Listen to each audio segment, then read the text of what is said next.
तो गाइज आज जो चैप्टर हम लोग पढ़ने वाले हैं, इस चैप्टर का नाम है नेशनल फ्लैग। कौन सा नेशनल फ्लैग? इंडिया का नेशनल फ्लैग। यानी कि आज हम समझेंगे कि कैसे इंडिया का नेशनल फ्लैग बना और इंडिया के नेशनल फ्लैग को बनाने में किनका किनका योगदान है और इंडिया का नेशनल फ्लैग के डिफरेंट पार्ट्स का मीनिंग क्या क्या है। इसको काफी डिटेल्ड एक्सप्लेनेशन के साथ समझेंगे और बहुत अच्छे तरीके से हम लोग इंडियन नेशनल फ्लैग को आज पढ़ने वाले हैं। लेकिन आगे जाने से पहले मेरा आपसे छोटा सा रिक्वेस्ट है कि मेक श्योर करना कि आप लाइक करके अपने दोस्तों में इस वीडियो को शेयर कर रहे हो, क्योंकि इतने interactive short length fine arts lecture शायद ही आपको मिलेंगे।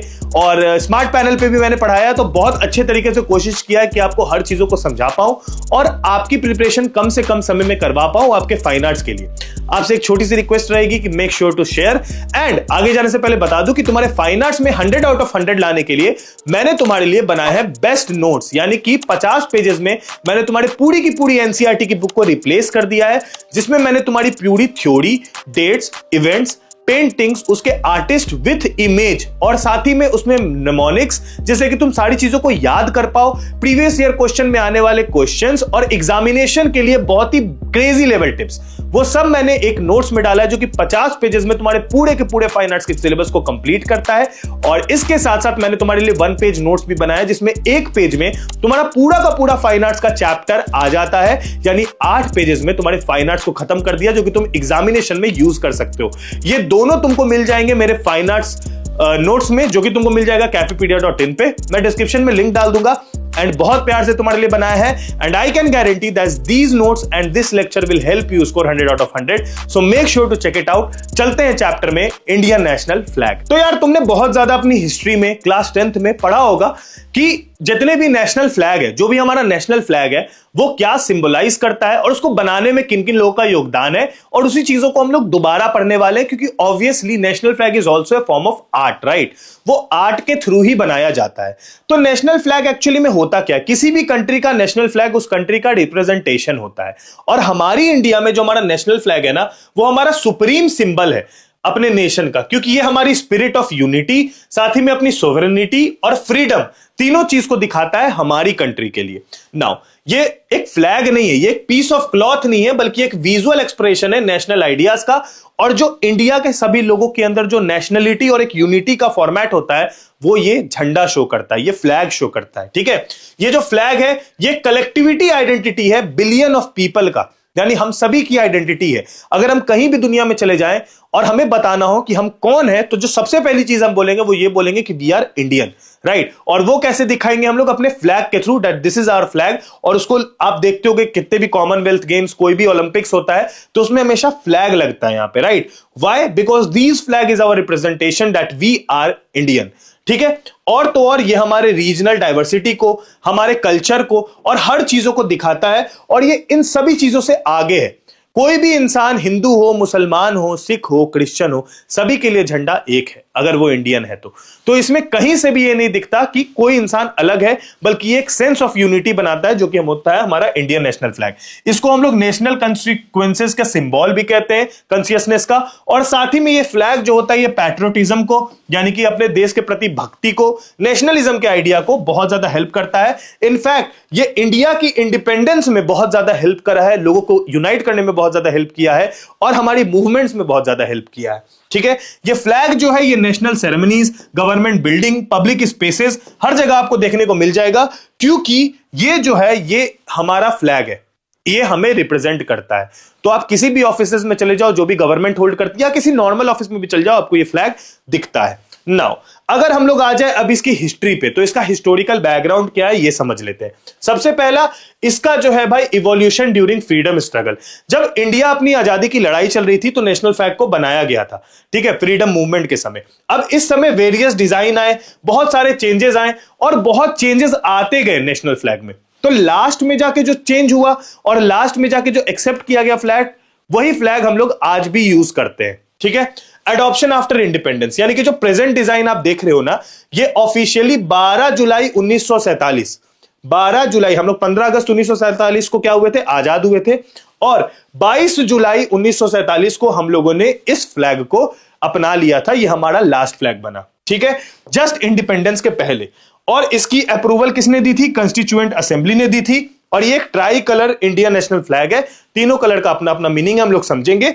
और ये कलेक्टिव एस्पिरेशन है, यानी कि ये कलेक्टिव एस्पिरेशन है इंडियन पीपल का, उनके पीस का, उनके प्रोग्रेस का, इनके यूनिटी इन डाइवर्सिटी का एक कलेक्टिव एस्पिरेशन होता है हमारा नेशनल फ्लैग। ठीक है, बहुत बढ़िया। जितने भी लोग हमारे लिए फ्रीडम के लिए लड़े हैं, जितने भी हमारे फ्यूचर जनरेशन आएंगे, सबको इंस्पायर करने के लिए इस फ्लैग को बनाया गया था।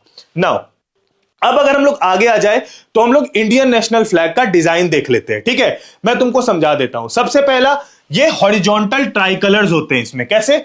ये कलर और ये कलर। मैं कोशिश करूंगा मैं इसमें कुछ लिखूं ना, क्योंकि नहीं लिखना चाहिए, मैं ये मानता हूं, लेकिन मैं तुम्हें ऐसे बता रहा हूं तो तुम लोग देख लो, मैं ऐसे करके आइडिया दे रहा हूं।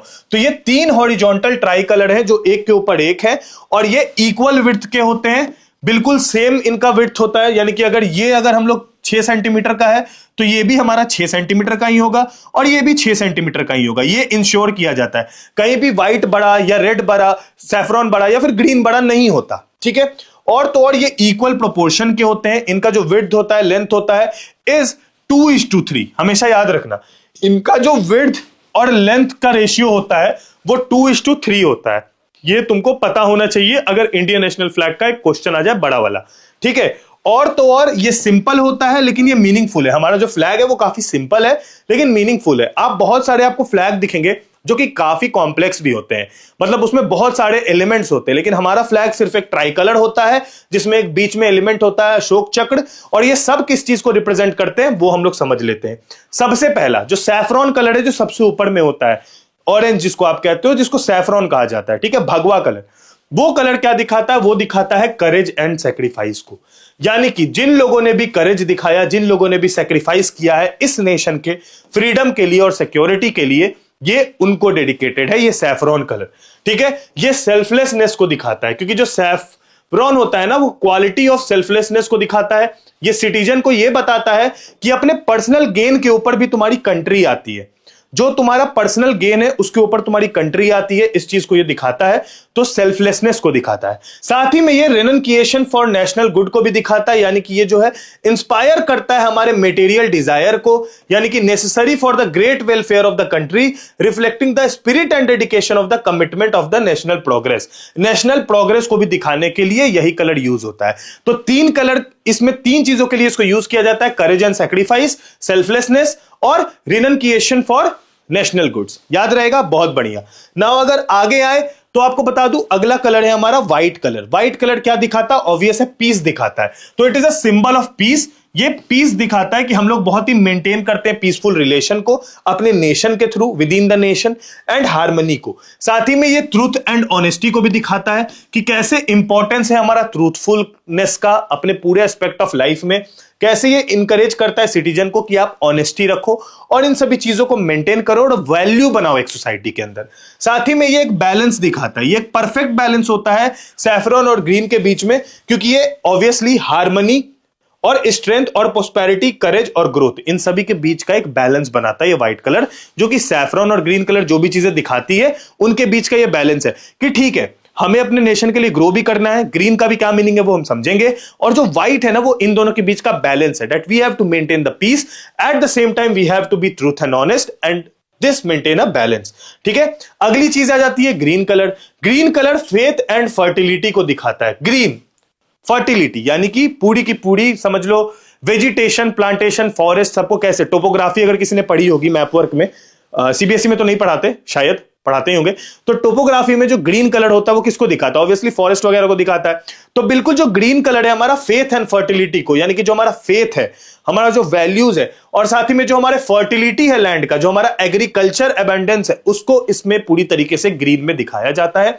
और तो और कनेक्शन विद द लैंड, जो हमारा जमीन के साथ, हमारी धरती के साथ जो कनेक्शन है, जो हम लोग इन्वायरमेंटल कंजर्वेशन करते हैं, हमारी जो रिस्पॉन्सिबिलिटी है हमारे धरती को, हमारे पूरे रिसोर्सेज को बचाने के लिए, फ्यूचर जनरेशन के लिए, वो भी हमारा ये ग्रीन शो करता है। साथ ही में ये ग्रोथ एंड प्रोस्पेरिटी का है, यानी कि ग्रीन जो होता है ना वो ग्रोथ दिखाता है। स्टॉक मार्केट में भी देखते हो ना, रेड से नीचे जाता है, ग्रीन से ऊपर जाता है।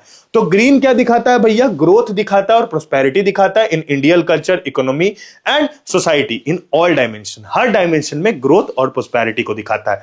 नाउ अब जब तुमने ये तीनों चीज समझ लिया तो एक जो मेजर चीज होती है वो क्या होता है, हमारा अशोक चक्र होता है, जो कि मिडिल पार्ट में होता है व्हाइट के, और वो बिल्कुल सेंटर में होता है। ठीक है, अशोक चक्र क्या है, तो ये अपने नेशनल फ्लैग के बीचों बीच होता है, नेवी ब्लू व्हील है ये, और 24 स्पोक्स इसके अंदर होते हैं। ये जो आप स्पोक्स देख रहे हो, ये सारे स्पोक्स टोटल मिला के 24 होते हैं।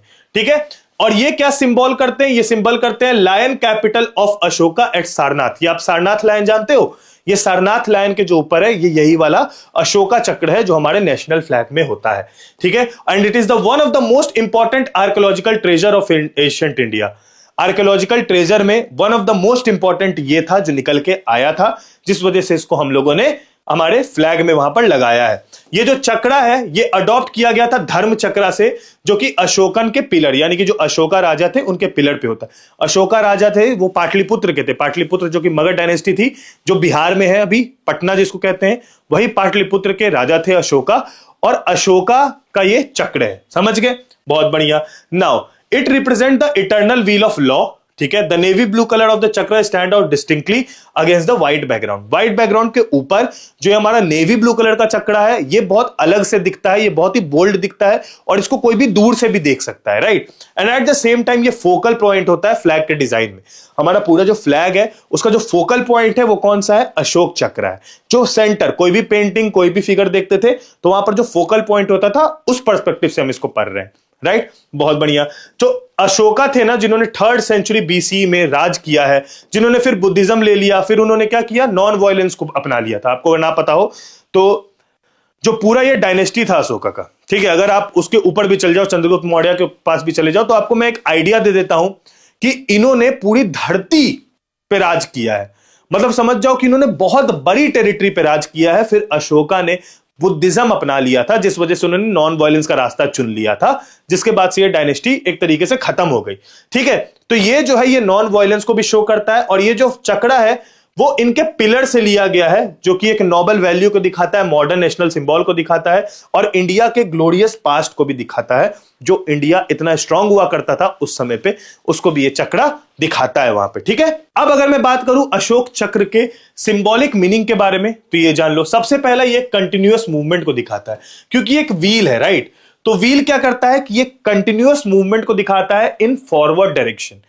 ठीक है, ये पूरी तरीके से आपको सिंबलाइज करता है मूवमेंट फॉरवर्ड करने के लिए, और ये स्टैग्नेशन और ये डायनामिक ग्रोथ और इवोल्यूशन ऑफ सोसाइटी की तरफ हमको आगे मूव करना है, ये हमें व्हील सिखाता है। दूसरी चीज, ये लॉ एंड जस्टिस का भी सिंबल है, यानी कि जो लॉ है, जो जस्टिस है, जो सही होना चाहिए, जो धर्मा है, उसको ये दिखाता है। ठीक है, बहुत अच्छे तरीके से, जैसे पुराने जमाने में धर्मा बोला जाता था धर्म को, तो उस तरीके से। और तो और ये एक राइटियस पाथ को भी दिखाता है, ये नेशन को गाइड करता है और उनको रिमाइंड करता है कि हमें बहुत ही अच्छे मेजर, डिसिप्लिन के साथ और ट्रूथफुलनेस के साथ आगे बढ़ना है, हर चीजों को साथ में देखते हुए बढ़ना है, और किसी के साथ भी डिस्क्रिमिनेट भी नहीं करना एट द सेम टाइम। यानी कि एक राइटियस पाथ दिखाता है, साथ ही में ये एक मोरल डिसिप्लिन दिखाता है। ठीक है, यानी कि इसके जो 24 स्पोक्स हैं इसके अंदर, वो रिप्रेजेंट करते हैं डिफरेंट वर्च्यूज को और प्रिंसिपल ऑफ मोरल कंडक्ट को। ठीक है, ये सिटीजन को इंकरेज करते हैं कि आप डिसिप्लिन को मेंटेन रखो, आप एथिकल पाथ को फॉलो करो, और आप उसके थ्रू ही आगे बढ़ो। तो ये अशोक चक्र का सिंबॉलिक मीनिंग आपसे पूछा जाए तो ये चारों मीनिंग आप लिख के आ जाओगे वहां पे। नाउ ये नेशनल फ्लैग एक लिविंग सिंबल क्यों है, क्योंकि एक सोर्स ऑफ इंस्पिरेशन है। ये फ्लैग ऐसे ही नहीं बना है, ये सिटीजन्स के लिए एक इंस्पिरेशन है। हमारे लिए काफी लोगों ने आजादी की लड़ाई लड़ी, हमारे लिए काफी लोगों ने बहुत मेहनत करी, तब जाके ये फ्लैग हमारा बना है, राइट। तो ये एक सोर्स ऑफ इंस्पिरेशन है। And eight the same time this is a national event. जितने भी नेशनल सेरेमनीज होंगे, इंडिपेंडेंस डे और रिपब्लिक डे के दिन इस झंडे को फहरा के सेलिब्रेट किया जाता है अपनी आजादी को, या फिर जिस दिन हमने संविधान लागू किया था उसको। और साथ ही में ये एक यूनिटी इन डाइवर्सिटी को भी दिखाता है कि भले ही इंडिया बहुत डाइवर्स है, हमारे यहाँ पता नहीं कितने सारे रिलीजन है, कितने सारे कास्ट होंगे, और ना ही कितने सारे रेस के पीपल होंगे, लेकिन सबका झंडा एक ही है। तो ये क्या दिखाता है, यूनिटी इन डाइवर्सिटी, कि हम डाइवर्स जरूर है लेकिन हमारे बीच में एक यूनिटी है, वो है हमारा इंडिया, यानी कि हमारा नेशनल फ्लैग। तो गाइज ये था हमारा chapter the Indian national flag, जिसमें कि आपने फ्लैग के बारे में सब कुछ समझ लिया, because this is a form of art. तो ये काफी आसान चैप्टर भी है। Most of you guys must be knowing everything in this chapter, लेकिन एक रिवीजन पर्सपेक्टिव से आपने इस पूरे के पूरे वीडियो को देखा तो मेक श्योर करना कि आप लाइक करके सब्सक्राइब करके बेल आइकन दबा रहे हो। मैं डिफरेंट सब्जेक्ट्स के लिए भी बहुत सारे वीडियोस बनाता हूं, मैं सब कुछ पढ़ाता हूं, तो चैनल को सब्सक्राइब जरूर कर लो, बहुत ज्यादा हेल्प होगी बोर्ड्स में।